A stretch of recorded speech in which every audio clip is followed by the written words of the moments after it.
Narito na ang ating latest update sa PBB Gen 11, ngayon nga ay malalaman na natin kung sino-sino nga ba ang magiging nominado, sa ika-4 na set ng nominasyon.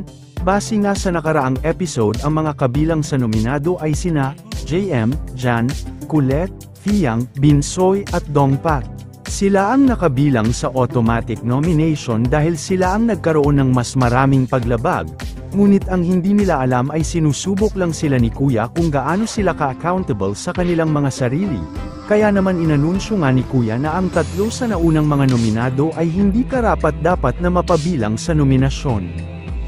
May 3 housemates sa listahan ng mga nominado na hindi karapat-dapat na nandun at ang basihan ay ang bilang ng mga violation. Ibig sabihin ang 3 housemates ay mapapalitan dahil mas may deserve na malagay sa alanganin dahil sa bilang ng violations na kanilang nagawa.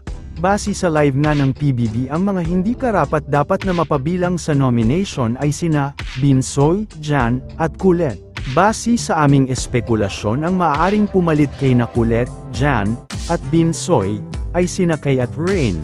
Ngunit may isa pang mapapabilang, hindi lang maklaro sa live dahil iniiwasang pag-usapan ng mga housemates ang tungkol sa nominasyon dahil tiyak na madadagdagan na naman ang kanilang violations. Kaya naman patuloy na tumutok dahil ngayong gabi ay malalaman na natin kung sino ang officially nominated.